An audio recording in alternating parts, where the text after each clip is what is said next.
For those of you who'd like access to this content, follow the link in the description box, visit our Patreon page, and subscribe to the Black Kluge tier. For a mere $5 a month, you get access to the alternate Sunday episodes you've been missing, only available on Patreon, as well as the weekly Tuesday episodes. But wait, there's more. If you subscribe to the Black Kluge tier, you'll also get 2 weeks advance notice to our Thursday sessions. And if you needed any more incentive, when we have bonus episodes, Patreon is the place where you're going to find them. Also, don't forget to check out Teepublic for our great swag. The link is also in the aforementioned description. After September 11th. And Howard Stern said, while I was defending my crazy comments, he said, I think we should drop a nuclear bomb on a Muslim country. I don't care which Muslim country. It doesn't matter. Just any Muslim country. Just drop a nuclear bomb, throw a dart at the map, and drop a nuclear bomb. Yeah. That's okay. Yeah, Jackie wrote that for him. Lots of email about Robin. Robin, you jealous cunt. Maybe if you'd learn how to speak on the radio without taking enormous and distracting breaths, 60 Minutes would do a story on you. Learn how to be a broadcaster. Listen back to yourself on any day and you'll hear just how annoying it is. You seem like you are constantly struggling with yourself to breathe and speak at the same time. It's like your brain and your lungs are in a war.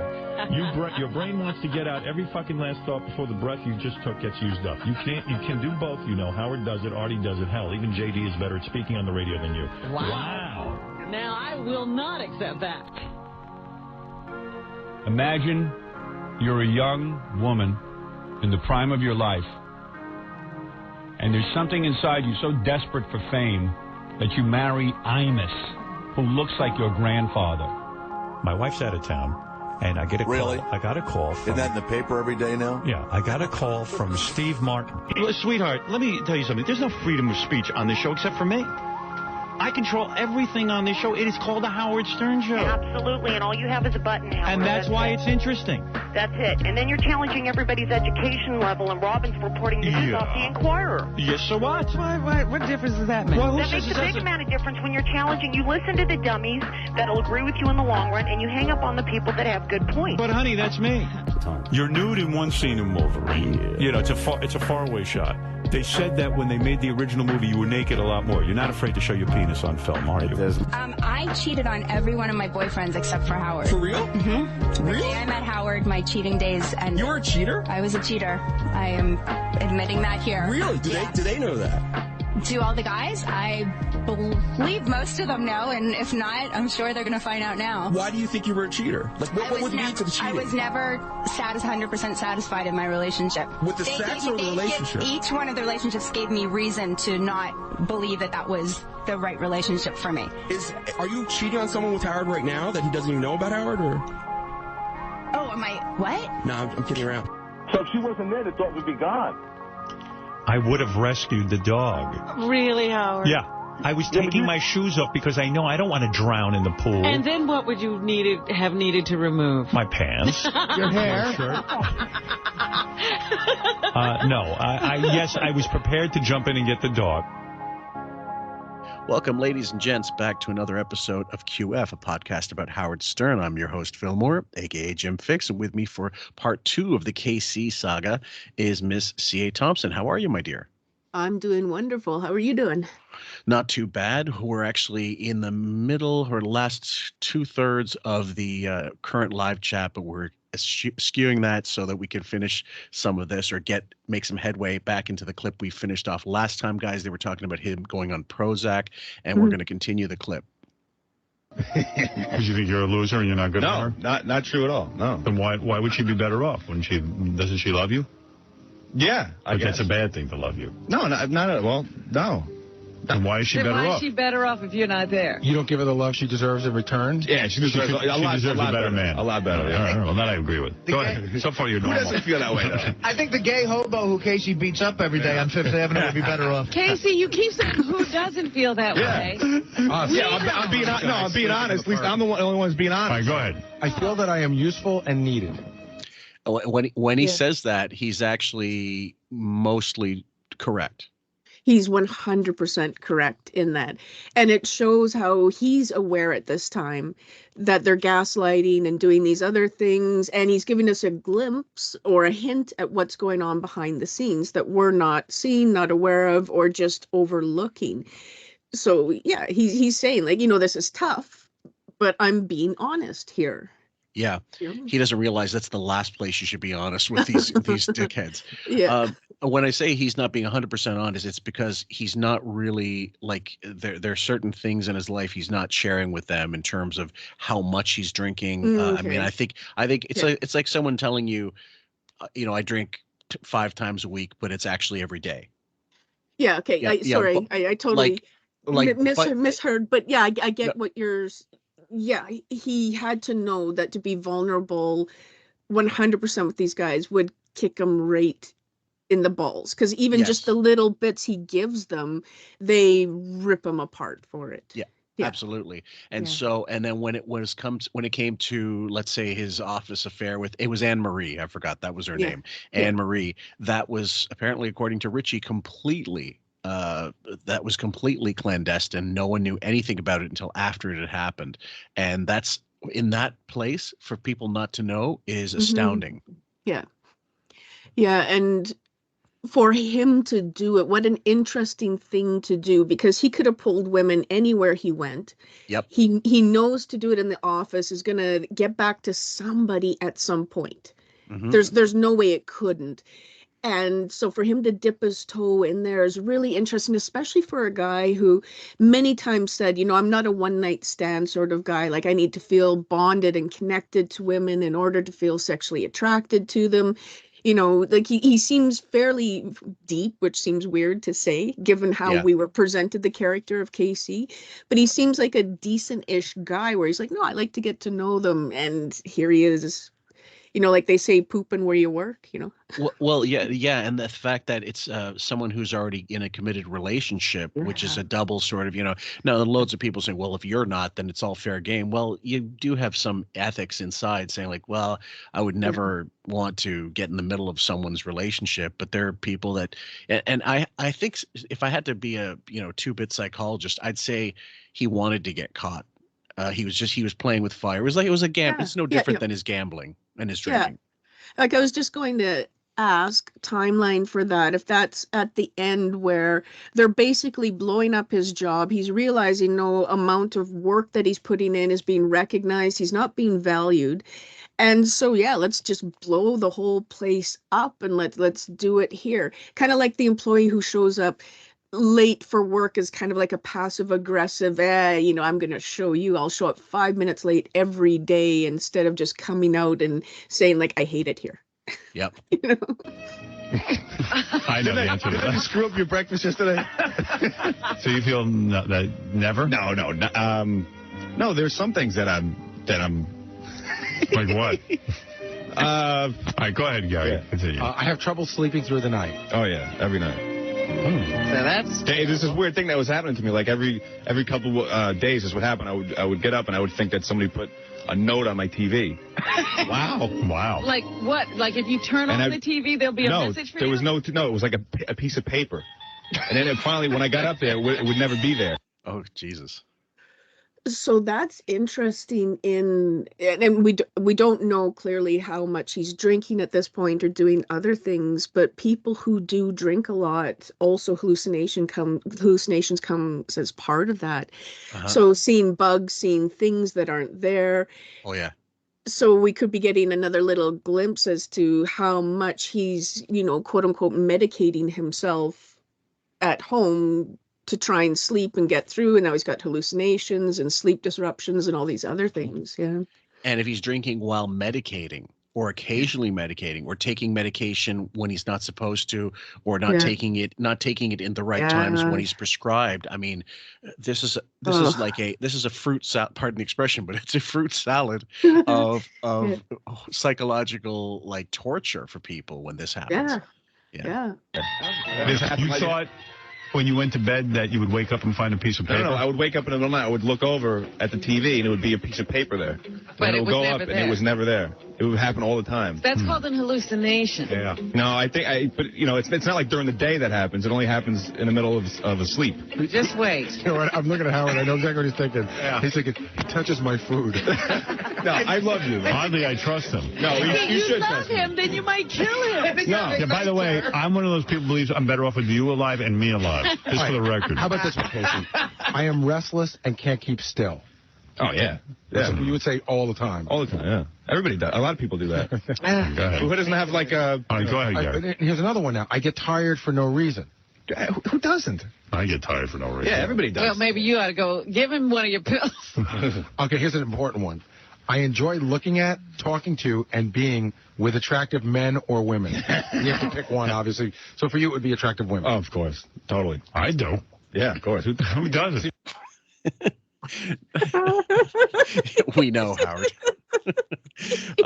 We remember how giddy you were at whoever's wedding it was, but with Orlando Bloom there, but the trouble sleeping thing again, and you're right. I think that the notes shit, he could have been doing that fucked up, and then leaving it there for himself and not realizing he was doing it, or. And he's not being forthright on that. And the trouble sleeping, well, that's just pure anxiety. Yeah. Anxiety. And then, Gary being dismissive of, I get tired for no reason. Well, who doesn't?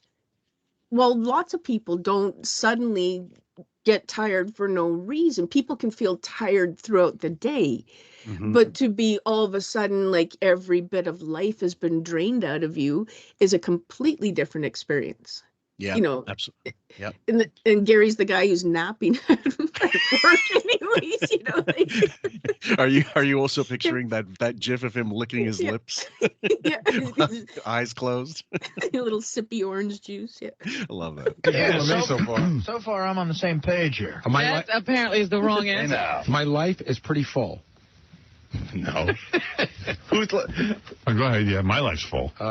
I feel downhearted, blue, and sad. When? Why? In general. How did you answered these the other day? Yeah, but it's a little tougher, doing it. Yeah, all right, fine. You know what? Answer it the way you answered in the bedroom. Yeah. Maybe he just took the test wrong. wrong. Blue. Maybe he just messed up. He's looking at me for the answers. No, it's not one of those kind of tests. Here. Dude, there's no right answer. What did you have for this one, Howard? Okay.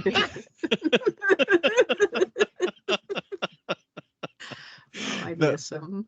Yeah, but like both. I mean, Arty he was, and apparently, from what I know this from when Arty was with the Nick and Arty show, and then it just became the Arty show. He had Casey in studio with a few other people too.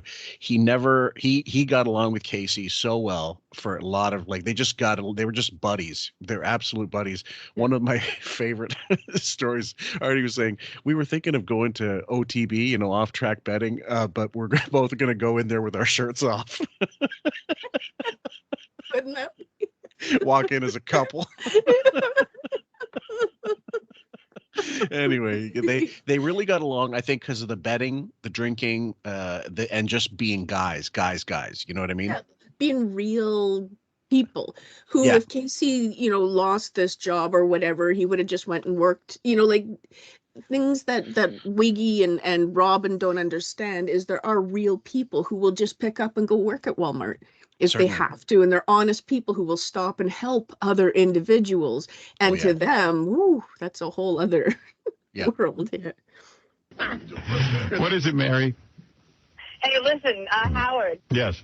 I used to be a rep that used to sell Prozac, and just to give you a heads up, this guy, first of all, okay, he may be somewhat depressed.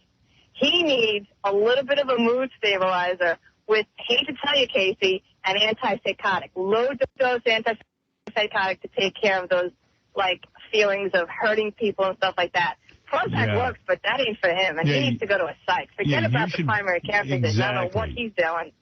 Yeah, like a GP is not going to cut it. He definitely needs a psychological examination, and he has to. And it's not going to work if he's not 100% honest, which I think he would be, if he did go. Yeah, I really think he would be if he went. I think because they're starting to talk about it on the air, that he's also beginning to get a little bit scared about how honest and how actively he seeks treatment for fear of losing his job. And even just that little drop line that Howard made where he said, you know, oh, I just want to state, like, I'm better off with both you and me being alive. So he's implying in that he's scared of Casey, you know, that he's playing it off. And, you know, if someone said that to me, I would start to think, am I threatening? Am I coming in and making people uncomfortable? If I already have anxiety, my anxiety's through the roof again, you know.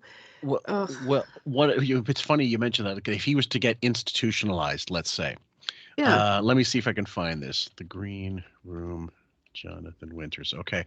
You know, Jonathan Winters, of course, went into the funny farm, you know, quite a few times. He was institutionalized because they just couldn't do anything. They didn't know how to handle a guy like him.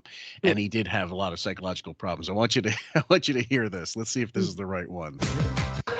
You know, I know you know Shakespeare. You know who couldn't speak a word of Shakespeare? Richard Burton. It's tragic. I don't know. You know what Burton said to me about Elizabeth? I just tried to make it as gentle as I could, a question. What was Elizabeth like? He said she was quite furry.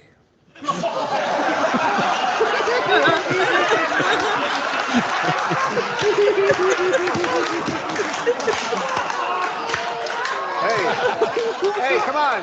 Who's afraid of Virginia's wool?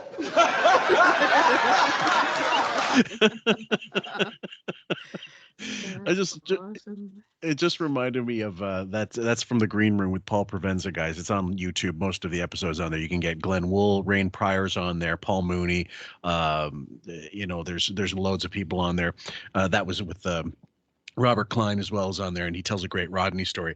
But I'm just pointing out that it's not some kind of death sentence to go get psychological evaluations. People can thrive after, they can thrive during. It's about how it's approached. And Jonathan Winters, like I said, was institutionalized a few times, and he had a major alcohol problem.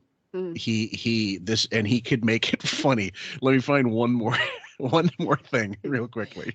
And while you're looking for it, just as a bit of information for people who maybe aren't aware of it. So healthcare in the United States is not good, right? There are healthcare programs in place, but in terms of having sick days, leave, these kinds of things as protected things that individuals will have through their employer don't exist in the United States in the same way that they do in other countries. So Casey's also dealing with being paid a crap wage, potentially losing his job, not being able to take sick days, not being able to afford any medication that is given to him, and who's going to pay for his therapy sessions?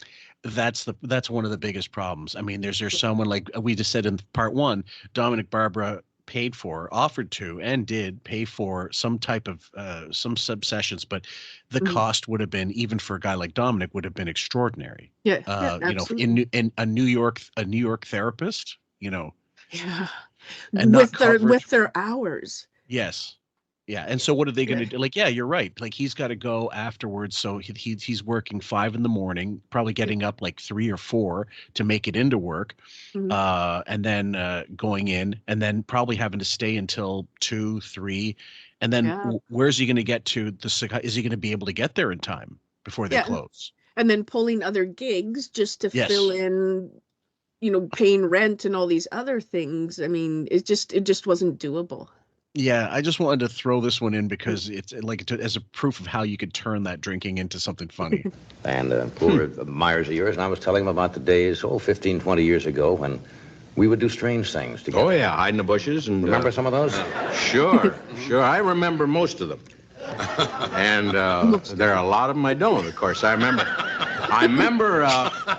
one time, some highway, a major highway. Had concrete on it and everything. Had concrete and everything. And I was sitting like this in the snow. And State Highway Patrolman came up and he said, can I help you? And I said, yes, you can. I've been meditating over whether this vodka's gone or still there. So he took me in for a little observation. I was frozen harder than a cart. Yeah, I remember all that night, the officer and I, he was very nice to me. We sat in his car because he didn't have a very good battery. And so he was kept, and I made fun of that, because. You ever miss those days? Those, kind of silly, nutty. No, I don't, because I tell you, I like it better the way I am now. Right. Because when I see something in the zoo, I recognize it, and you say that's a bear. Right. Yeah. There's a lion.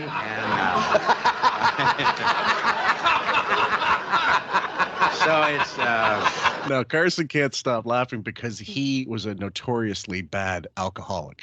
Like when he would drink, after 2 drinks, he was nuts. Like Paul Lind, it's ironic, these funny guys, being so vicious and mean and stuff. And I've known a few people like that, but mostly, people are pretty standard drinkers, the usual gamut, not too many angry drunks. Anyway, I'm a huge Jonathan Winters fan, guys. I just wanted to throw that in there for fuckery. You should be at a psychiatrist's office. Let him diagnose Just you. like she said, he needs antipsychotic drugs. If your brother's doing an intervention and your girlfriend, everyone's coming to him, you must be doing something really weird. You're not even telling me. Look at the intervention of his brother. His brother just kicked the crap out. And here's a weird thing too. All that's going on, and he shows no signs of it here. Like here, He's as normal as he can be. I don't see him as depressed or acting weird or anything. So that's like that, and that's someone who's being as functional as you can. And what blinders? Because they're asking these questions, acknowledging that they are seeing some of these things there, right? They're not seeing him chewing and eating the wallpaper and stuff like that. But clearly they're recognizing that something is off kilter with him. It just hasn't begun to really impact his work. So they're just gonna, he's fine. He's fine. He just needs slide him $50. He'll be fine. No, that's not what's going on. Well, it's the parallels with him and Arty also, like with Arty, was just a more extreme and longer term alcohol and drug issue, and harder drugs as well. I mean, like maybe if Casey was abusing pills or other stuff, harder stuff, that would be news to me. I think it was just booze for the most part, and gambling. Obviously, those are his big addictions. Arty had those. He saw those, and he raised heroin and then Subutex, and he was taking heroin while taking Subutex as well. And then he was supposed to take Suboxone, which apparently is the come down drug. Like once you take from what I understood, the Subutex was to remove the withdrawal symptoms of heroin, and then it's like a newer, like a pill version of methadone for maintenance. But then you're supposed to get down to Suboxone, which is a lower strength, and then you wean yourself off that as well. He was using it like some kind of miracle drug. Like, I can just go to work, do heroin, take away the withdrawals with this Subutex, and then continue. What the fuck was his liver? It must have looked like fiberglass. It's surprising he's still kicking.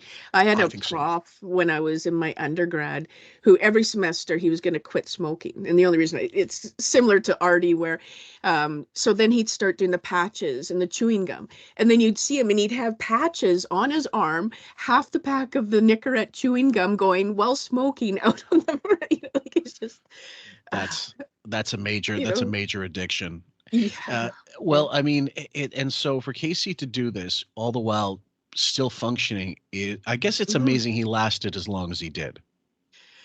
Yeah, it really is. And I think that speaks to his athletic training, right? He's a very coachable guy, and he's task focused. And if you give him something to do, he completes it. From start to finish, he'll do it. Like, even if you cut a leg off, he'll drag himself, finish it, because that's how he's been trained his whole life, is to do that. I think so, and he also had him loving the show would have helped him give himself the inspiration to finish tasks and to be task oriented and just understand that this is how the show works and this is how it makes it better. Now, there's loads of people who don't like the Casey years. Starring John famously in his book trashed them because there were a lot of fake callers came in, like the suicide jumper and stuff like that. That was earlier, but there would be fake bits. Apparently, the one guy, I've got the clip. It's it sounds like a black guy who claimed he slept with his stepdaughter while he was married to her mother, and Arty goes, "My favorite film of yours is Annie Hall, sir."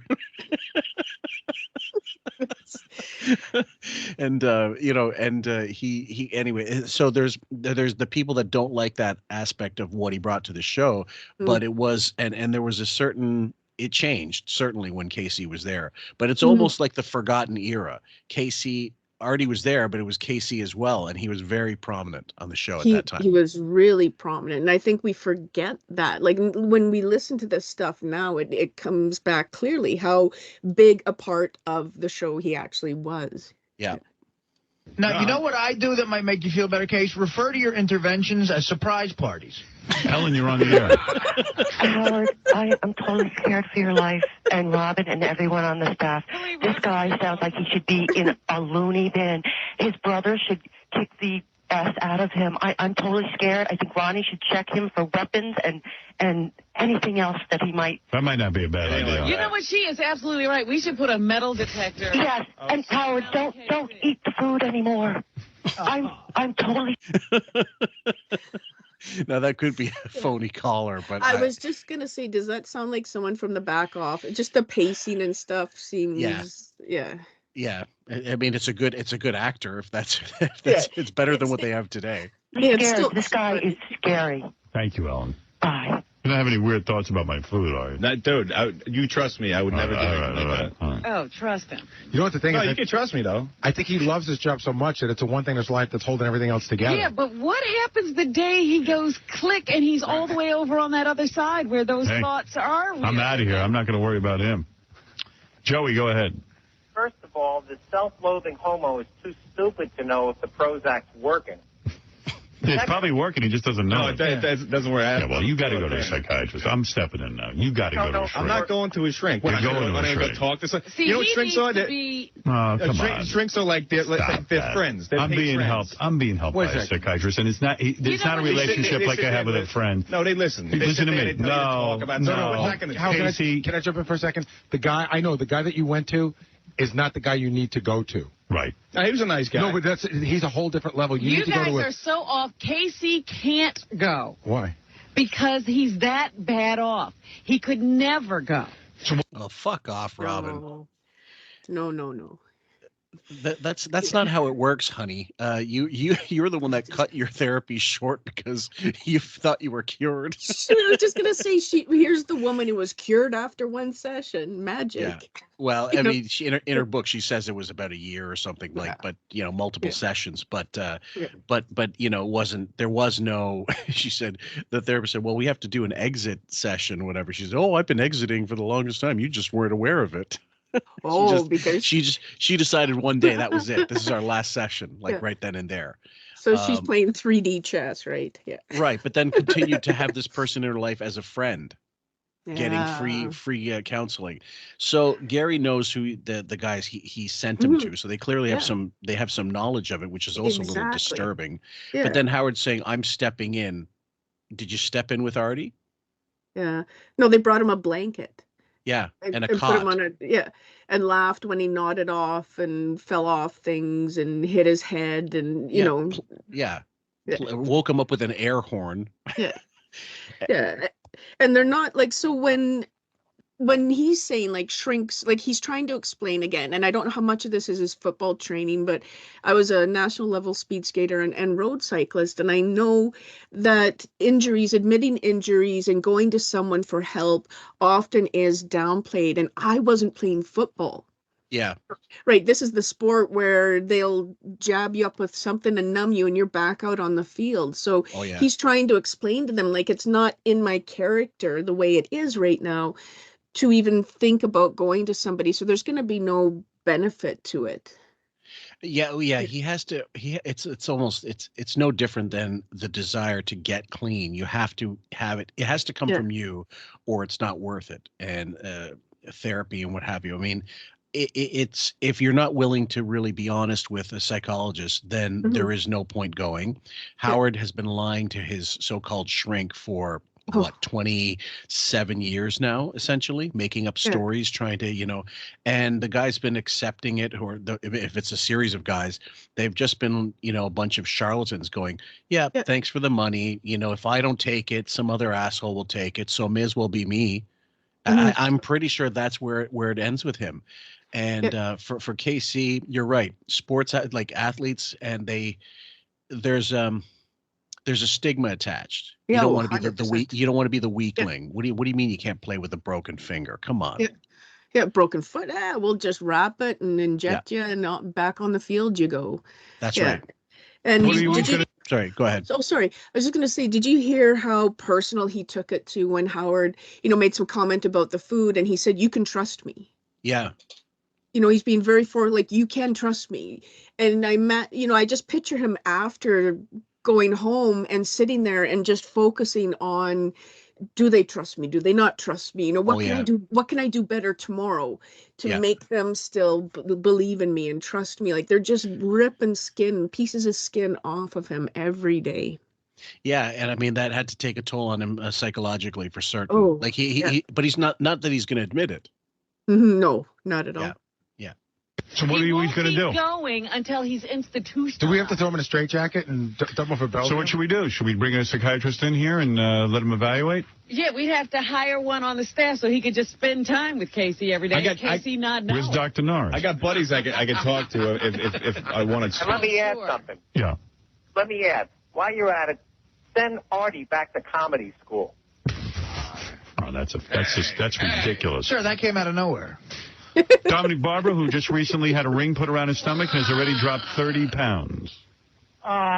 First of all, he has to be told that we all love him. And he has to be told that there's nothing bad because he has to take the medication. Yeah, it is. But no, there is not. No, there is. All mental people think it's bad to take medication. Oh, it is. Yeah, you see. I always thought that. He's right. It has to be a safe place, safe space. He has to know, listen, if you do accept this treatment or whatever it is, you've still got a job. We're not going to attack you, or we're not going to go at you the way we are right now. Yeah, and we are. Exactly. And what do they immediately do? Yeah, let's get a shrink in and do it on the air. Let's make it into a bit. Let's booty a straitjacket on him. I mean, Bowie's not helping. None of them are helping. Artie's the only one. If you notice, he might let off a ripper, but he's not going to join in the mockery of this aspect of it generally.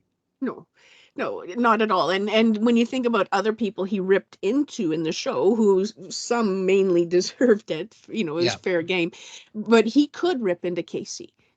He could be calling him a mental patient just like Howard did, but he doesn't, because he recognizes what is actually going on here. I think that's exactly right. Like he talked about when, like, years later, and even at the time, he talked about when Mitch Hedberg came in and they discussed, basically the heroin off air, like, how you doing, whatever. They recognized in themselves. It's no different than when Brad Garrett came in that one time and called out Arty. That was the most amazing bit of audio and video I've ever seen in my life.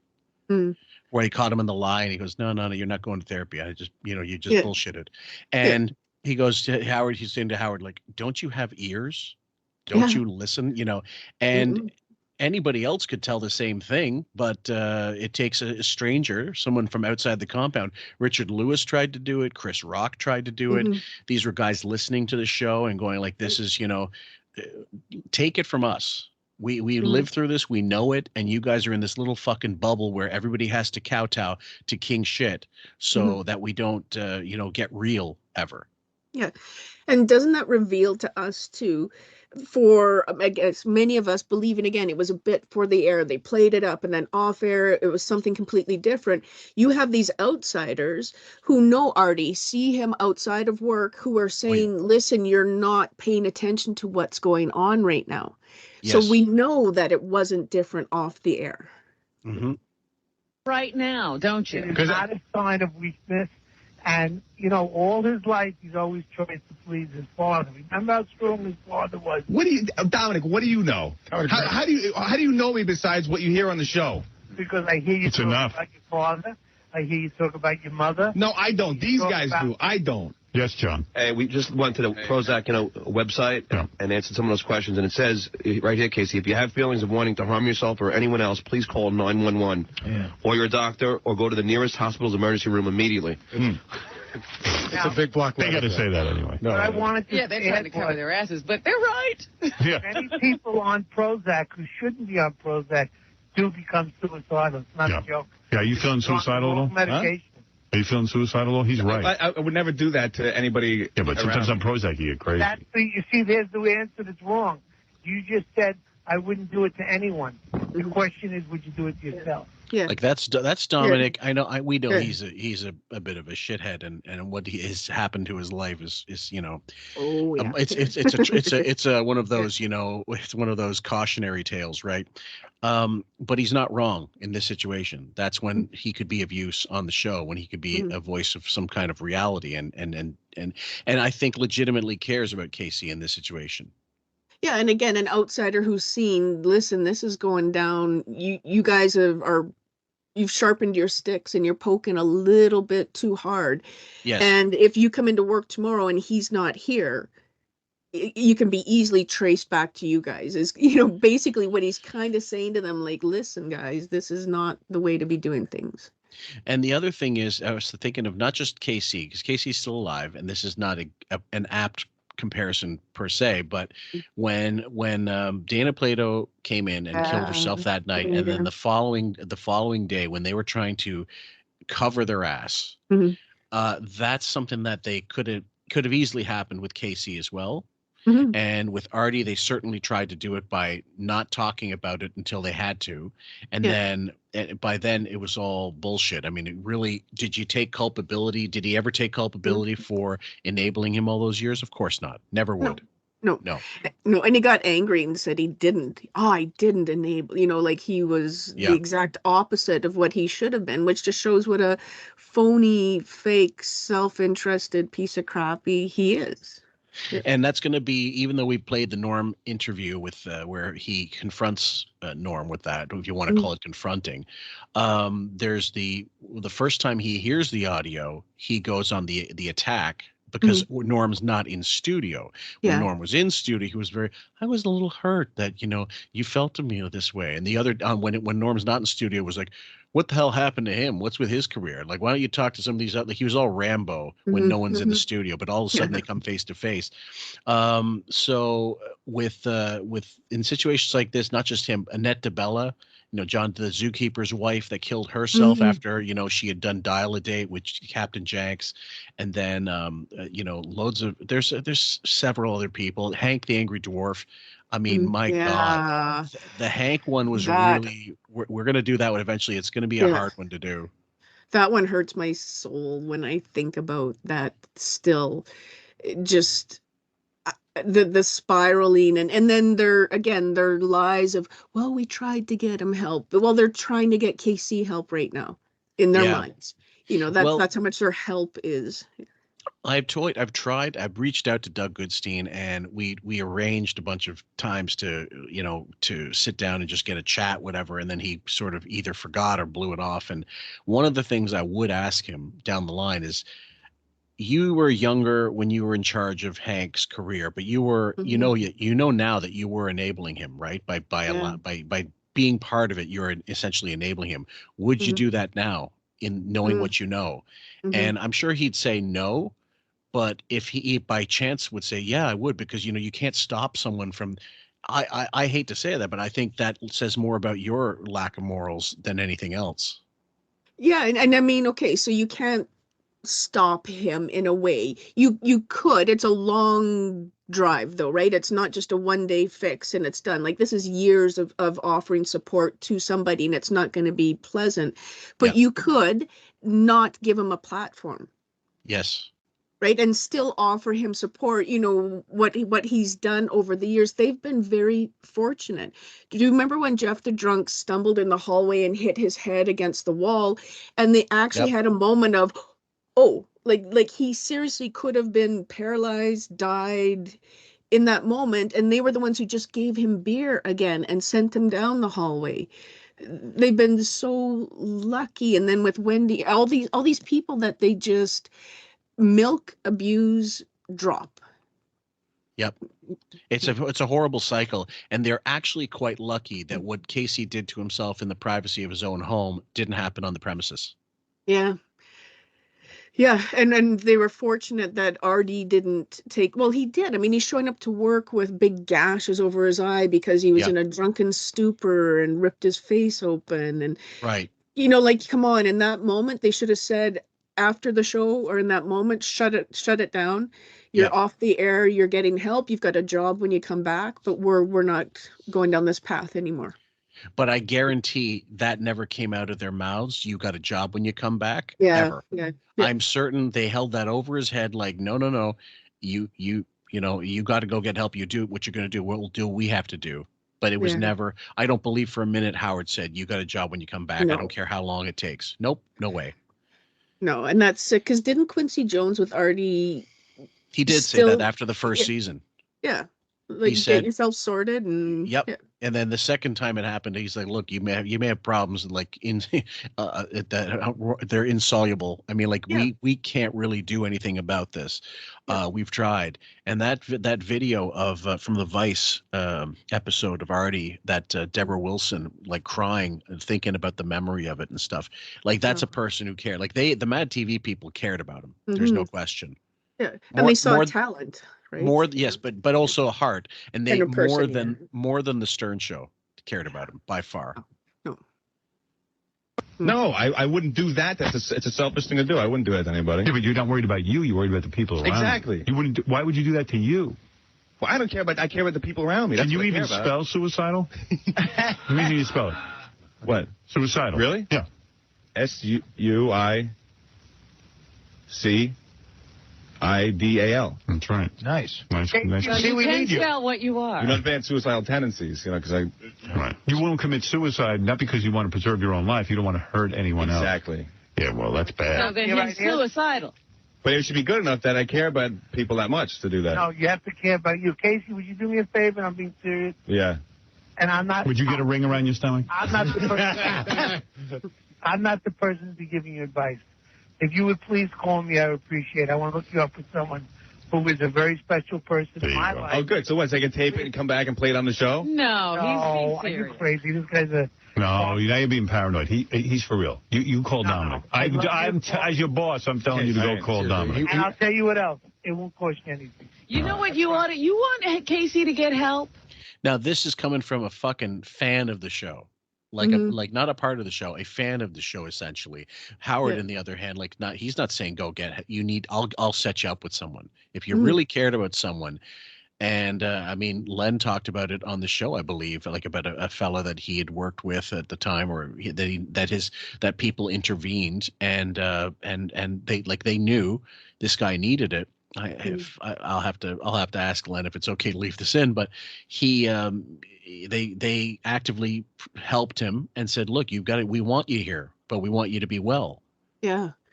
And you would hope that people who have even just a fraction of care about you, that is how they would approach this. It shows that Casey, again, is giving us a bit of insight into what happens often on the show. He's concerned, and rightly so, that if he does seek help, they are going to film it. So whether they follow him to an appointment, catch him in the waiting room, catch him on the way out, do some little bit with it. And you know what? I would believe that they would do it. Yeah. What you should say to Casey is unless he gets help, he can't be here. Yeah. No, but he may be cutting the only ties he has left. Yep. No, don't mess with these forces, Robin. You don't even know what you're talking about. I don't know. You can be here. I hope that here. he likes it enough that he'll do it. Casey, you call Dominic right now. Where are you? You in the office? I'm not, Howard. I'm not doing that. You should. I'm not doing it. Why? Casey. I don't want to go talk to some stranger I don't know. Casey. What? Do it for me. I'm asking you. Well, it means a lot to us. I'm asking you to do it for me. Howard, I'm not going to Casey, have I done things for you? Yes. I'm asking you to do me a favor. Call Dominic now. Yeah, but where are you now, Dominic? I'm on my cell phone. You know that I'm. And Casey, I'll tell you what I'll do a step further. I'll go with you for the first appointment. Please. Hi, Hi, I'm in here with Casey. Into this. No, Casey no, can no. sit in a psychiatrist's office and still not cooperate. I got to get him somewhere. This doctor won't even know who you are. So.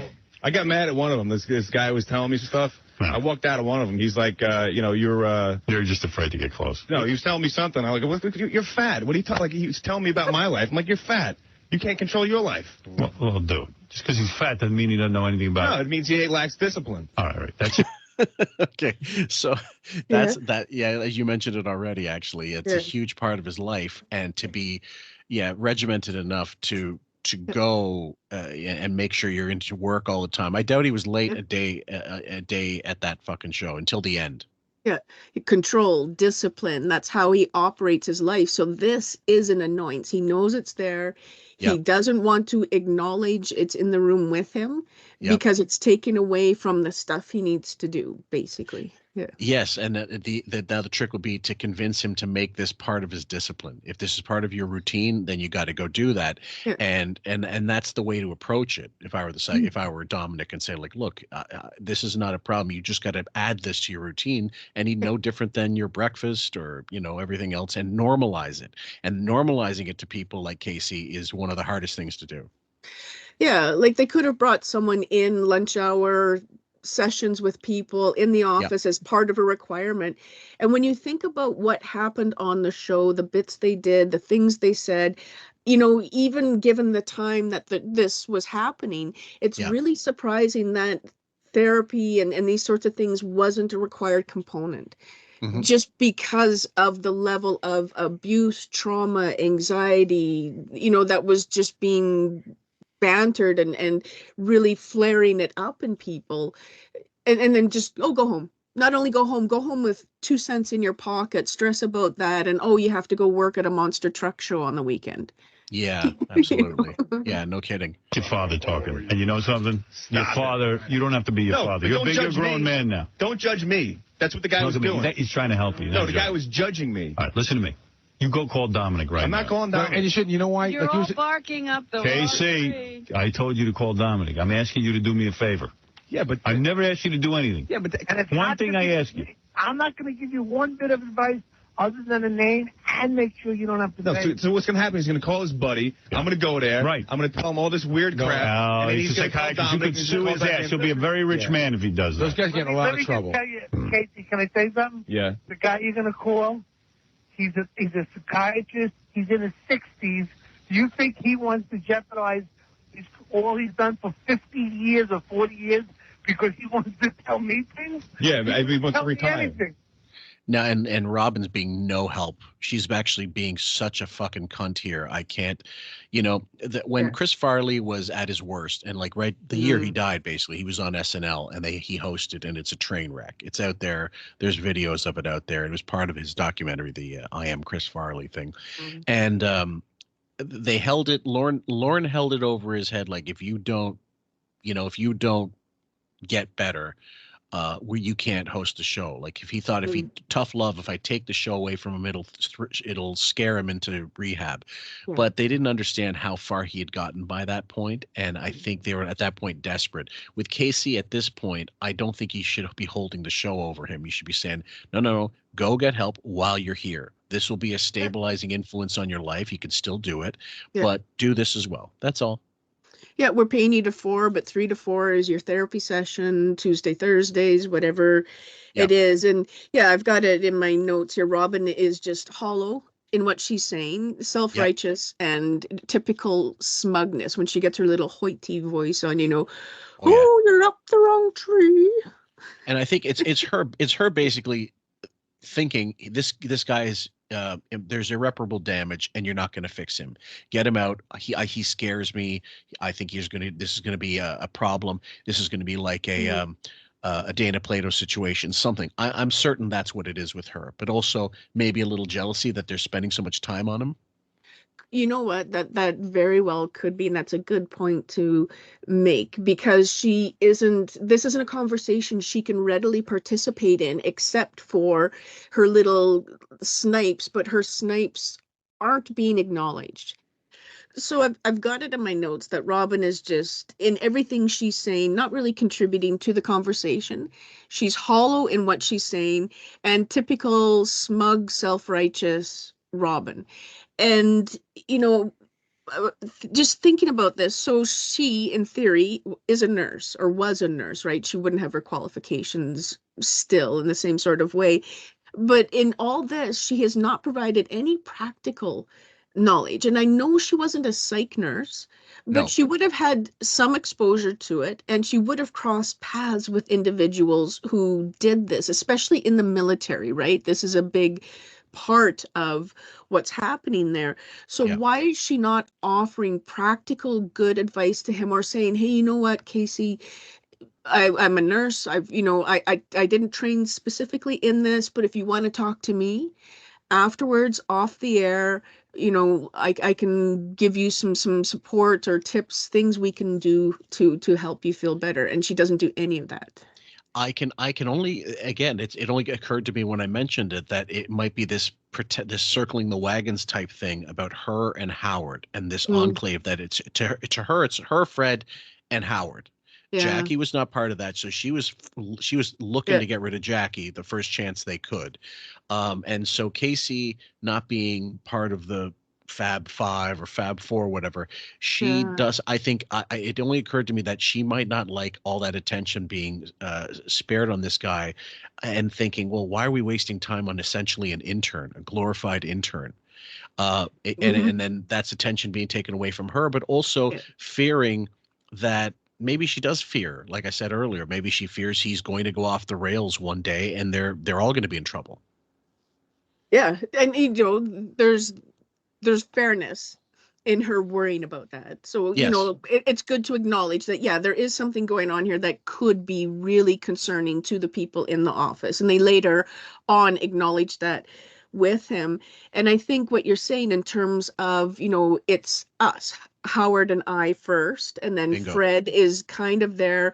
And Arty's there, but he's kind of comedy relief, so he's the bumbling fool.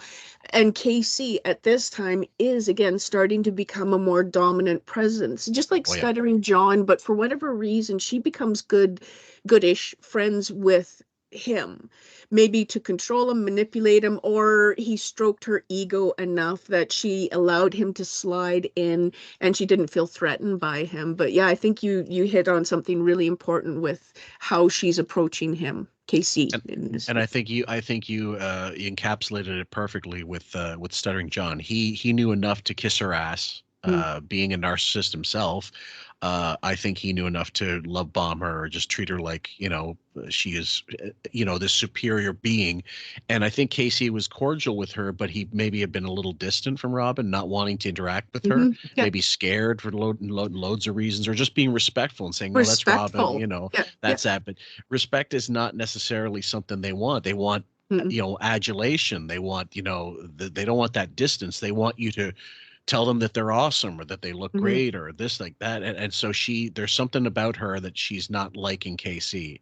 Yeah. And whether it's afraid that he's usurping her time, or, getting close, and she doesn't want this kind of interaction with Howard and Casey. She wants to keep it, separate.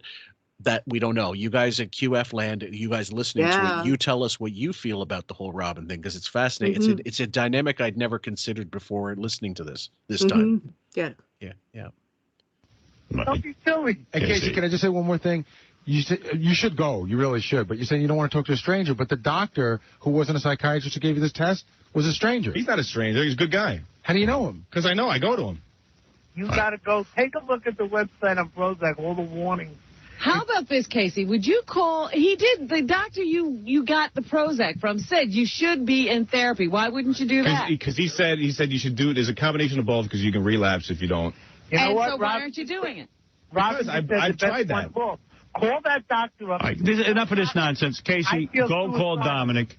Here's a slightly clearer and more deft touch at this particular edit, guys. There's a segment right in there that we just listened to where Casey said, the doctor told me I could relapse if I don't do both, like if I don't take the Prozac and go to therapy. But the doctor he's seeing is, from what he explained, was a GP, more or less, and that he had taken a standard test, let's say a paper test, or if it was internet, I guess, maybe on computer or whatever, like whatever the driving test, the written test is at the DMV or something. But you mentioned something really quickly. That's a good point. Yeah, so I mean, there's so much going on in just that one portion of the clip there where he's talking about relapsing. And again, yeah, it is a doctor giving a paper test. He should be going to somebody else. He seems to trust this guy though. So, but the guy's saying do both Prozac and therapy. And then Robin says, well, why don't you? And then he says, I've tried that. So we're getting, these little snippets that there's this bigger story that's happened or is happening, and he's not, again, letting them know all aspects of it, and rightly so, because again, look at what's happening with just the threads that he's let them see. No kidding. Yeah. So you think he has done more he's admitted he's gone to a therapist, and he said he didn't like it. What he's not said is how many sessions he had. He's not talked about what they discussed. Was it 1? Was it 7? Was it whatever? And I'd say, based on his finances, he went one time and that was it. Yeah. And again, just to bring back healthcare and the concern in the United States with access to it, affordability, et cetera, it's really, really unfortunate what a lot of people struggle through there. And we're seeing it in part of his reluctance here. There's other things going on too, but. Yeah. Call Dominic now. I like you, but I ain't calling him. No, I got it. I said you got to do it. Here's the best thing. Call Dominic, get the number. Tell your doctor will speak to Dominic's friend, and your doctor that you like and trust will show you that this guy is okay. There you go. Okay, so make your deal. Off the phone. Bye-bye. Goodbye. Just do it. Stop being a pussy and get in there and do it. You're acting like this is physical or something he can control. I'm telling you, he's got real problems. Well, I got to get him into a psychiatrist. A psychiatrist may not be what he needs. Well, hold on. Stop being a pussy. Go face the psychiatrist and be a man. What are you talking about? You heard me. Be a man. I don't want you to talk to him. I just want him to evaluate your drugs that you're taking. Okay, now, so there's a few things going on here. First of all, don't be a pussy. It's against Casey's grain. His ethos, everything about him is about discipline. And the idea of going to a psychiatrist and surrendering yourself to this, what he thinks is gobbledygook, is essentially weakness. It's against his grain. He doesn't believe in it. And I think later on he will have, I haven't read his book. He's got a book out that's, talks about his radio career and blah, blah, blah, but not so much about Stern. And I've never read it. I don't think I want to spend the money on it, to be honest with you. Having seen, having heard him a few times, God bless him, but I just don't think he's the next. I don't think he's written the long lost To Kill a Mockingbird sequel. You know what I mean? So Edgar Allan Poe can rest at night. Yes, I think so. Yeah. And so, again, just adding to this whole idea, be a man and go to therapy, which again is at that time quite the opposite of what the general public thought, let alone what KC would think with his upbringing. And then how we're just dropping it so this doctor can evaluate the drugs that you are on. Yep. Absolutely. And but the dosage, see if they're even the right ones, you see if you need it at all. Like it might be a situation of, no, we're going to give you these supplements. It might be homeopathic. It might be, which diet, is rest. Yes. Absolutely. Work, or maybe tell them, look, we need you to volunteer somewhere. We need you to see some perspective. We want you to spend time at a cancer ward or, helping the elderly, for example, and just being a little more empathetic and seeing that there's people out there also who have it way worse than you, and understand that you can be a positive force. And this can be, you're on a show that's incredibly negative. We need to balance that somehow. And with KC, let's say he volunteered to coach young football squad or something like Sure. that. So if he was being paid enough money where he would have time in the evenings and on weekends to coach a young football league, how Yeah. that would have helped him, because coming from a career, like a football career that suddenly ended for him, I bet you he never dealt with the death of that self, meaning the football player and, you know, all the accolades and different things that came with that. And when it suddenly abruptly stops, that really negatively impacts people, and it's not talked about the way it should be. Yeah. Well, especially, if he got a college scholarship and he was he was a college ball player, which they don't necessarily make it to the pros. In fact, most don't, or they might make it to the CFL if they're lucky. You know, it's you're right. There's something in there. If that's your whole identity and suddenly that's taken away, that could be very detrimental to someone's mental health. Absolutely. If they already have existing problems as well. Yeah, absolutely. Yeah. Yeah. Get over there and stop being a pussy and get in his office. And you're annoying me. Do it. That's the only way you get talked to like his father. You see what he's laughing like a lunatic over there, right? No, Casey, don't call Dominic now. Thanks, Robin. I ain't calling him. Call him, you pussy. You want to get happy, Case? Casey, you should listen to Howard. Thank you, David. Howard, and if it doesn't Evil work, Dave even says. if it doesn't work, you play a lot of softball next summer and take a lot of cold showers, buddy. David Letterman, everybody, with us this morning. Joseph, you're on the air. Hey, Howard, No. I've been analyzing this KC for years, man. He's got a big problem of psychogayosis. That's the problem here. All right, thank you. Just answer one question. Yeah. Almost says what? What? Oh, watch.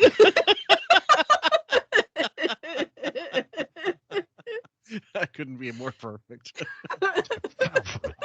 Got me again. Bastard. All right, Gary, you ready to play this guy? Let's see some naked chicks. I'm sick of this mental Yeah, stuff. we've had nothing but a mental thing. Dominic happened to be right. Yeah, but I'm telling you, Casey's the very kind of person Well, what do you who want him to needs do? a psychiatrist the most and can't get help from one. All right, but what do you want us to do? Kid needs a beat. I told you, you have to get tough and say, Casey, it's mandatory for your job. You have to be in therapy. Casey? Let me make it like it's my idea. Casey? Yes. Mandatory for your job. You got to go into therapy. No. I noticed mandatory for your some job. kind of. I'll tell Tom. I know there's some kind of rule against that. You can't force me to do something. I said, forget Tom. Don't hide behind Tom's skirt. You go call Dominic now. I'm serious. In order for you to feel I don't feel comfortable around you without you. Why? Because you're crazy. You. I know. Right now you do. So go call Dominic. I've never wanted to hurt you ever. Yeah. Listen to me. Go call Dominic and get yourself over to the psychiatrist just so he can make sure that you get the right medication.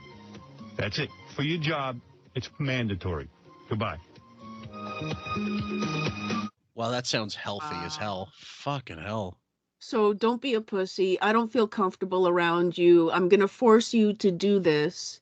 Even though you rightly pointed out you can't force me to do something like that for my job, and then just out the door.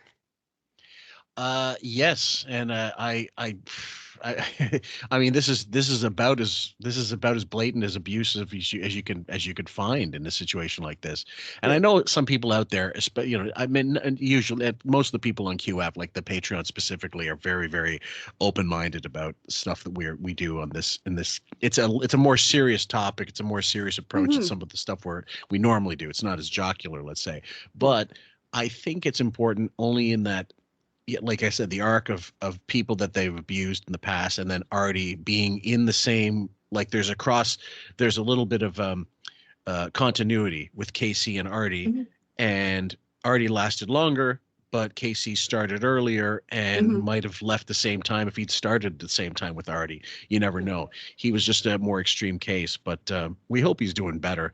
I keep in touch with him, and he said in a few weeks he might be able to do an interview, and I hope he does, actually, because I've got loads of questions I think he'd be able to answer. And not feel, you know, not about the obvious stuff, and play some clips for him. And I know he loves those song parodies as much as, you know. let me see if I can play one just for the sake. We got one more clip, and then we can let's see. And it is a serious topic, and I appreciate everybody going on this ride and journey with us. And there's guesses based on what we're hearing and all these other things, but it is important to talk about this because we've seen a lot of people come on to the show who have spiraled and been really damaged. Like, as annoying as the Jesus twins were, yeah, when he comes back, when his brother is dead, and you can see the awkwardness, and wow, we participated in helping these guys spiral in a manic sort of way to the point, right? They weren't the only reason the brother ended up dead, but they certainly played a part in that. And they come back and they're face to face with the reality of how some of their actions played out. I think so, absolutely.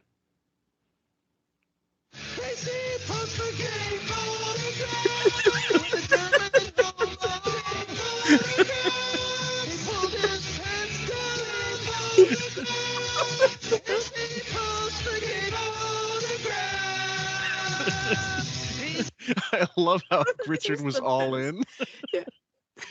Okay, so we got one more clip here, guys. It's only about 9 minutes long. It's called Casey Hates Women and Seizures, and this is from an old file I got a long time ago. I can't tell you the date exactly, but I'll listen to it first and I can approximate it. It's great. I missed it. It's great. It's like Get Out. I just love looking at all your faces while this goes on. It's like the walk of shame when the girl has to leave your apartment and get dressed. Yeah, Get Out. I love that, man. I was walking in the city the other day, and it was early. I was walking the dog. It was like a Saturday morning, and I see this chick walking down the street all dressed up, right, with this skirt, and you know it was she slept over some dude's apartment. It's all wrinkled. She's just coming home. Yeah, and I was walking. I go, shame on you. They're all disheveled. Shame. You should just, if that happens, you should just take a big sign and put it over her head and say whore. Oh. Now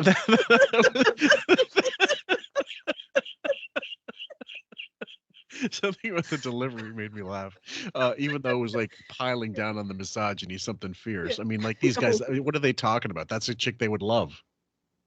Supposedly, they should. Yeah, that's the one they want slinking out of their place, but yeah, no kidding. Please. Filthy whore. I saw that girl. That's the guy she's gonna marry. You never know. Right. I love watching a chick get dressed to leave my apartment, like all sloppy with marinara sauce all over her shirt. I saw the same girl, Howard, this weekend.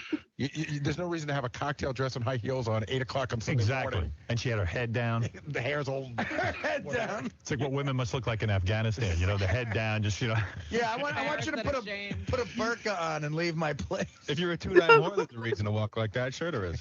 Will you stop? Boy, oh boy, you're an angry dude. I hate women. Is that medication kicking in at all? Oh, he was out yesterday because of his medication. Really? Tell Robin what happened. Yeah, so it's not enough that they had me on two or three now. They tried another one yesterday. What's the drug?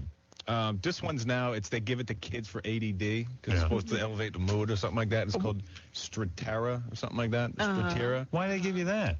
Give me 1 sec. Let's see what that is. Yeah, I'm curious because before I was actually wondering if he would have received a diagnosis for being on the spectrum or ADHD or something like that. Okay, Wellbutrin was one that we mentioned recently, actually, on the you'll hear it coming this Sunday, the astrology episode. Let's see. Types. And it's so in what they're saying, they're all basically calling this woman a whore for being out, going for a walk, but they really zone in on what KC is saying. So he gets pulled out of the group. And he's the one who's now stepping over a line when they're all clearly well over the line. But did you notice his speech pattern is a bit different too? A little bit, yes. Give me one moment. I've got this thing. I've got this search bar in the way, and it's not helping me. Hold on. I looked it up, guys. Strattera, it's spelled Strattera. It says, as of November 2023, drug manufacturer Eli Lilly and Company discontinued all strengths of Strattera from the marketplace. Strattera generic atomoxetine is available. I'm not going to spell that one, but think of atom and oxetine, as in the mighty atom or splitting the atom. And it says here, what is Strattera? It is an alternative to the stimulant ADHD medications most commonly used to treat symptoms of attention deficit disorder. It is a selective, oh my God, norepinephrine reuptake inhibitor medicine. It says it's similar to Adderall. Okay. But it says it's a non-stimulant, which makes sense actually, because the last thing Casey would need is something to keep him up more. Yeah, geez, can you imagine? Yeah. It says, okay, so what is the typical? Let me see the side effects one moment just to see what's going on here.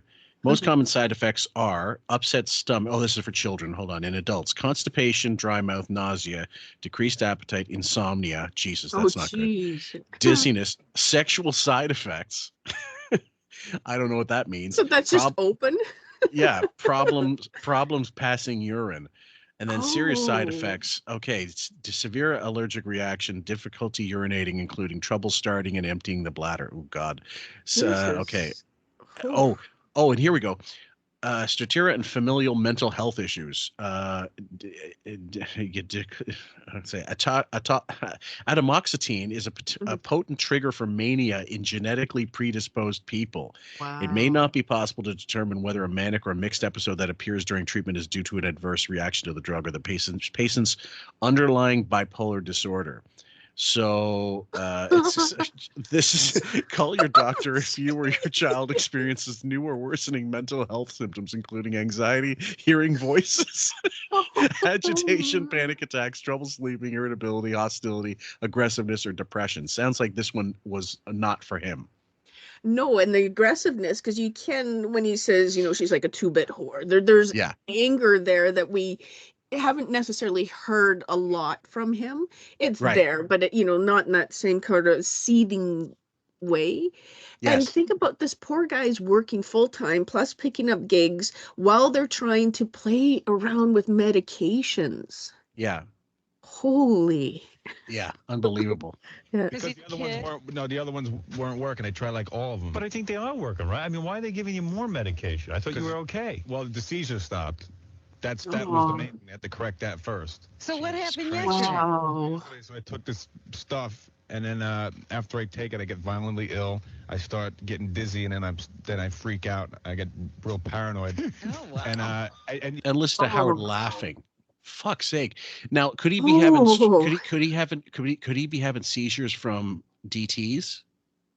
He could be having seizures from drunken tremors. For those, he could definitely be having that from that. But it's on this list of so clearly he's basically checking every box of all the bad things that can happen. And again, trying to be at work early in the morning, getting Howard's water the right temperature and his baked potato. Plus all the other actual jobs he has to do on the show. No kidding, yeah. I can tell you, I'm not even going to bore you with the details of what I went through. It's not boring. Yeah. What happened? I guess somehow, somehow I guess they must have had a reaction, like with all of them or whatever. Side effect. Yeah, so, all right, I'm trying to lay in bed, but I'm dizzy. Oh. And then I keep thinking that there's just the only way I can explain it was I felt like my skin was like crawling with stuff. It's just stuff on them. And then I thought there were things in my bed. I thought there were insects in my bed. You probably are in that flea bag. Hallucinating. Yeah, and then the other time I got up every couple minutes to keep checking my closets because I thought there were things in the closet. Christ almighty. So some type of neuropathy as well as fucking illusions. And like you rightly pointed out, the seizures could be DTs, and insects crawling on skin is alcohol withdrawal for people who have chronic alcoholism as well too. Absolutely. So we're seeing potentially, and again, this is just us spitballing. Yeah, what that thing's here. And you'll never know if he's jaundiced because he goes for spray tan. So did you beat up any imaginary things? No, not at all. What would you get up and look in your closet and start ripping it apart? No, I cleaned. I went through it. Everything. I pulled everything out of there. Yeah. Well, what did you expect to see?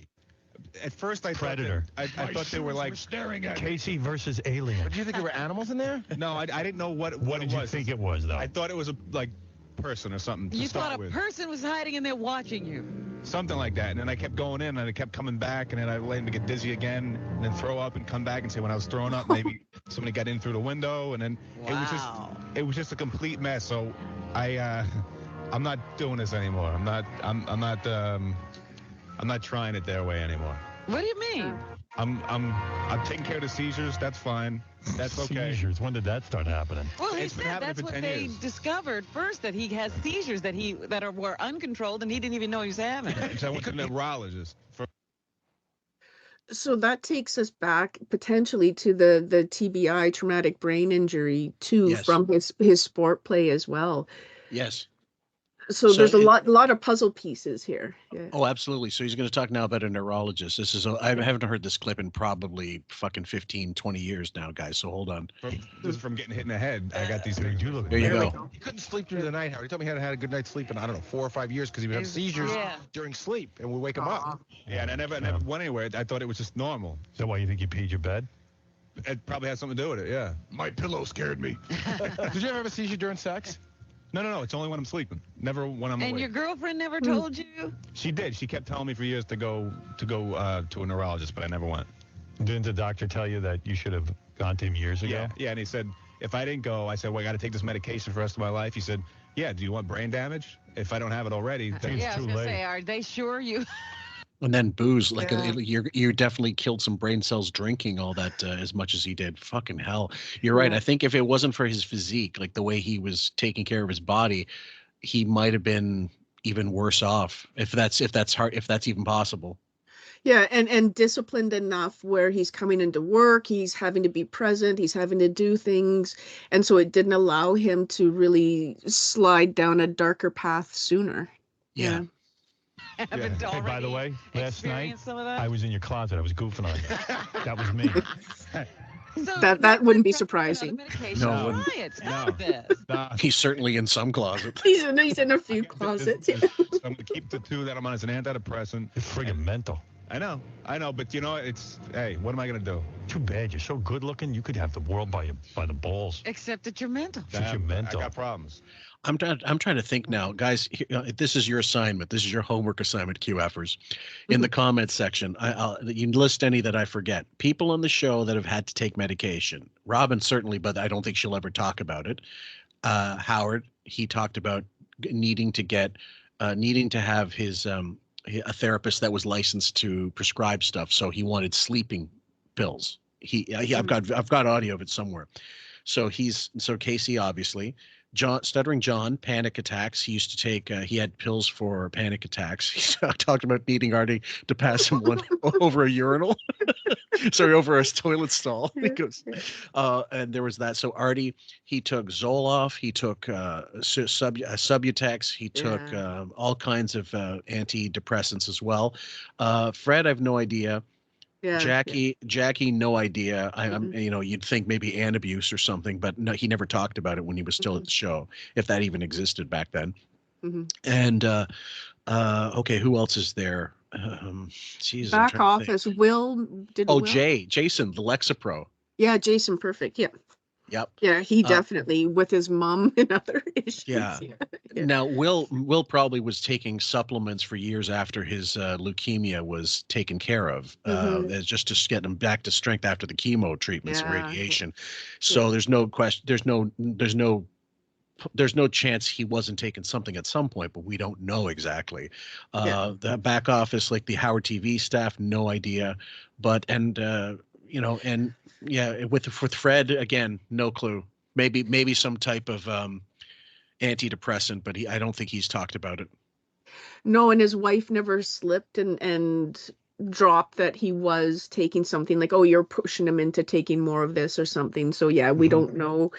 And I would assume that Ralphie Cakes was on, yeah, right. He did say he was taking Wellbutrin, but he was also taking like street drugs, as well as marijuana maintenance sometimes, but also drinking heavily, and then getting blackout drunk and doing Molly and whatever the fuck else, and ecstasy early MDMA, and then And then whatever, I don't know what other bullshit he was, probably crack. It wouldn't surprise me if Ralph had tried the gamut. Yeah, before he went in for that scheduled surgery and left his bed unmade. Yeah. Yeah, no kidding. Exactly. Yeah. But I'm getting better. Good-looking dudes could have. Hey, seriously, isn't he a good-looking dude? Yeah, he's a good-looking dude. Yeah. And look at how messed up he is. But, like, didn't you want him at first, and now, like, you hear him talk, and now you're afraid? I thought he was cute, and then I saw him in that Speedo, and I was cracking up. That picture in the green. The gay picture? Yeah, that was good. Yeah, that was a very proud day of mine. He's mental. that's from the gay dance party. That's bad. His voice. Yeah, proud day. Yeah. Hey, but you know, everything's mental to a reason. So why do you think that? Wait a minute. I'm mental to a reason. What? Why? Because you're very hostile to women. Yeah, but no, that's nothing new. That's about the whole thing with his mother. He's like in love with his mother. She's the perfect woman. Yeah, she's great. But like all of his complaints about her. Does sound familiar? Yeah. It just, it just the fact that he says these things and can't even go, oh, yeah, I kind of do this. Yeah. Same thing. Right. He takes out on others. No. So like when he's calling women filthy whores? It's sometimes how he feels about his mother, but he feels too guilty to say it. So he says it about other women. No. Dude, you're a classic case. That is so off the map. Dude, have you ever criticized your mother? Yeah. Name something she does wrong. What's wrong with her? Let's get real. She hides my gay porn. What's wrong with your mom? Can't think of anything, right? Be honest. You can't. She's perfect. But all the other filthy whores. Very kind. Yeah, she's kind. That's your complaint? She's a filthy. But the other girls. Sometimes she's too nice to people. There you go. Ah, there's a big complaint. There's a complaint. They're like Jesus. That pain in the ass. But those other women are all whores. A lot of them are, Howard. Yeah, a lot of them are filthy, dirty whores, right? You're too nice. Yeah. A lot of them. I'm not saying everybody is. You understand when you were a little boy? Why can't a woman just be out to have some fun? That's fine. Let them do it. Didn't you understand when you were a little boy? There were times your mother made you feel powerless. No, you haven't, dude. You got your mother never made you feel. This is when Howard should be. Someone needs to take him and give him a good pile driver and just shut the fuck up. Yeah. Not just because he doesn't know what the fuck he's talking about, because he doesn't, but because he's making a guy with mental problems like even more unstable. This is dangerous. Yes. What he's doing, and we can laugh and make light of it, but it's really dangerous, and asking him to rip his mom apart, and then he's that voice. Like Casey already has voices. Now he's got Howard's voice there. Yes. Do this, just wow. Yeah. And then Robin, little Chihuahua. you and me as pals, ain't we, Chester? Yeah. Shut up. Yeah, exactly. I have no idea. Your mother you never said to yourself, damn, my mom's controlling my life. I wanna rise up. No. Never. You never had that. Maybe my old man, because you feel guilty. That's why you think they're all whores. No, maybe my old man did a little bit, but not the perfect mother. Not the mother. Right. Mommy, why can't I do ballet? Why? I'll tell you though, when you talk to KC, seriously, even off the air, I'd say probably in his estimation, 90% of the women in the world are whores. 80%. All guys who love their mothers like obsessively, like he does, all hate women. I've noticed the pattern with them. Or are gay. Jesus, I wonder what we're talking about here. Was that a dig at Howard? Yeah. I think so. Yeah.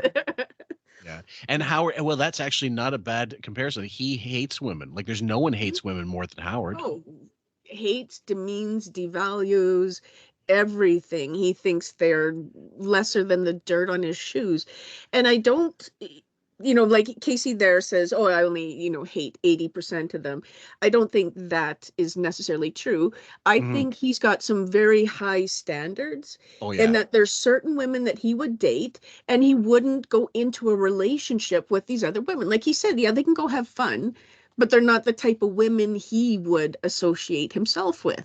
We don't have to agree on it, but that's his standard. Like, these guys don't have the same kind of standard or moral or ethical compass in the way that Casey seems to have. Yeah. Right. Yeah. He's looking for a perfect woman who just sort of landed on this planet, who's never had sex with another guy. It's called his mother. No. Why don't you just do her already? Stop it. Oh. No. Get rid of your seizures. No. It has nothing to do with that. I'm just... Homo. It's not... Homo. Oof. This is where it gets brutal. That one. Yeah. Look, maybe it's the environment that I'm in, that I work in. I sense that you were like this long before you got here. All right, I was. Well, yeah, you almost murdered a man. You were up on charges. Right.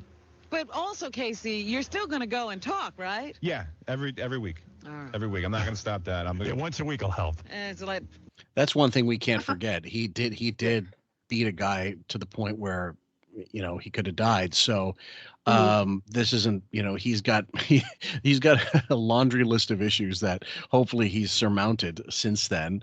Yeah. But you know, like, this is why a lot of people think they're, you know, the Howard Stern staff are all, you know, some of the guys are, you know, scot-free. No, there's loads of stories. There's Gary trying to get a woman who's drunk, like holding her up so she can puke so he can have sex with her, and like trying to clean her up so that while she's in this drunken haze that he can still get some. I mean, these deplorable fucking behavior. Yeah, well, look at, and his name just escaped me, the swinger guy, the last one to kind of magically suddenly disappear off the show, him and his swinger wife, and then when they went and did the remote in LA. Oh, and Brent and Kaitlyn, thank you. Yeah, Kaitlyn. Yeah, there was some dark stuff that happened there that we will never know about, because they come back and they're kind of whispering. Robin seems to kind of know what happened, and then all of a sudden he's just gone. Yeah. It was definitely drug related, but they didn't want to talk about it. Like, they wouldn't say on the air. But then later on, they start to do OnlyFans shit. And I mean, we all know, you know, when everything's going right in your life, you do OnlyFans. And he's directing, he's directing like cuck, you know, porn with his wife. And I can't remember what I called him. I think I called him, what was it? Alfred Bitchcock or something like that. Yeah. Well, and they were on Twitch for a while too, trying to make money on Twitch doing streaming. Oh shit, I forgot. No, it was Alfred Switchcock. Shit, OnlyFans gangbang videos featuring Kaitlyn. And honestly, when there's still people in their orbit, but I don't. Someone said, "Would you ever interview Brett?" And I'm like, I couldn't boil my microphone fast enough. No, that guy. There was many things off with that guy. Totally. And illusions of grandeur, narcissistic behavior. Like there's his brain is not right. Yes, substance abuse problems, or like damage from that, and just clearly fucked up people. And how ironic that they were too fucked up for the show, when the show used to love that. They represented yet another person they needed to sort of the Stern Show needed to have material, but damaged, extremely damaged people. Yeah, extremely damaged. And you know, it's dark when he's just gone, whether it was a consent issue because he was hooking up with women there that he'd prearranged or whatever it was, but they just cut the tie as quick as they could, and then just went there was no ceremony there involved when they left. Letting off steam. That's what I'm going to do. No, I mean, I'm trying. Once a week, I'm going to try. I'll be cured by 111. The rest of the week, I don't know. They say that I have made remarkable progress. They say that it's been light years from because what they're afraid you'll kill them. No, because of like the medical stuff. They said if I left that untreated, I would have been screwed. All right, so good. Keep doing it. Have you seen an improvement in the mental status? I wouldn't know. It seems to me his work has gone down. No, it's fine. Don't say that. That makes him crazy. Don't say that. See, she's laughing like a hyena. What a fucking bitch. Just listen to what he said he has to go through in a night. He's finally got the seizures under control, but now he's got bugs crawling on him. He has to empty out his closet. When he gets that emptied out, he thinks there's a guy crawling through his window now. then he might get a touch of sleep, but then he's up and boiling water for Howard. I feel like right now, after we're done, we're going to watch that Telly Savalas ghost story from the Tales of, I don't know what it was. There's the Hitchhiker or something like that. Honestly, it's creepy stuff. And I've known a couple people with psychological issues in my life, and one of them unfortunately no longer with us, God bless her. But you know, like it's so, like they can make light of it on this show, but it is really tragic. It really is something that you can't get a handle on sometimes, and the more you try, the less you can grasp, and you're always left with an unfinished book. You've got this what if. What could I do? What could I have done something better to help this person in my life? And you realize it's so out of your hands. Yeah. Yeah, and I can't, I had a coach who went through things, and I won't go into that, but I've lived it, where the police were called in to protect myself and another teammate because this guy started having hallucinations about certain things. Yeah. And I was just watching a medical documentary thing on a guy who has schizophrenia, and he has a dog, a helper dog, that will alert him when actual people are in the room. Yeah. So that's his way of combating these moments that Casey's going through. So if he sees someone, he looks to his dog. And if the dog isn't doing anything, then he can tell himself, he's trained himself to be like, no, they don't actually exist. Okay. I can't imagine having to function like that. Yeah, brutal. Wow. No. I still get plenty of stuff on the air. I have a personal goal. I get one bit at least a week. Yeah, I work with him. His work is fine. I'm just telling you what I think I can. Because you go. I noticed he had to be taken off breakfast detail. No. That's fine. He's too talented. Next to my family, this is the most important thing. Now, so this is after the blow up, but we're gonna play it at some point. This is the most important thing. My mother. And his family is his mother. And my brother. That's it. And I got other people that are in there. Do you like to call family? Okay. Yes. Hey, Joe, you're on the air. Hi, Howard. Hi, Robin. How are you guys? Big fan for a long time. I was just wondering if Casey's paranoid, delusional nightmares there about the closet have a correlation with him coming out of the closet. Maybe he saw. It was with the closet. Maybe he saw himself in the closet. Hey, you're me. That's funny, Joe. Good one. His self is in the closet stalking him. I like the smell of mothballs. Wait a minute, balls. Yes, Andrew. Okay, we're gonna leave it there. Oh my God. So that'll be it for that episode, guys. We hope you've enjoyed that. Any closing thoughts, my dear, before we wrap this one up? That is it. Again, I thank everyone for going on this journey with us. It is a little bit darker at times, but it does pull other things together that have been discussed in the past and will be discussed in the future. So yeah, and please leave your comments about, things that you think we're over analyzing or under analyzing, or just your take on, if you think back to what Casey went through and what other people went through on the show as well. And yeah, definitely thank you guys. Oh, one other thing. Did you want to dedicate a song to anybody when I close this one out with something musical, or to anybody, even if they're virtual, even if it's someone that you know that no one else knows, and whatever, anybody. You mean like a person in my closet? Yeah, I always feel like somebody's watching me. Yeah, so maybe Rockwell. Yeah, exactly. Drop a little Rockwell for those of us who have dark closets with eyes peeking out of them. All right, sounds good. Thank you so much, guys, and thank you, my dear, for helping us with this one. And it's a great saga. I've been really enjoying it. I hope you are too. And guys, we'll see you on the next one. Take care. Okay? And I'm going to fly out there next week, and I'm going to straighten your ass out. And I'm going to make sure that you really get it. I'm going to make sure that you know what a rude, thoughtless little pig you really are. Do you understand? You're a rude, thoughtless pig. So be ready on Friday the 20th, because I'm coming out there. I'm going to tell you this, then I'm going to turn around. I'm going to fly right back home. You are a rude, thoughtless pig.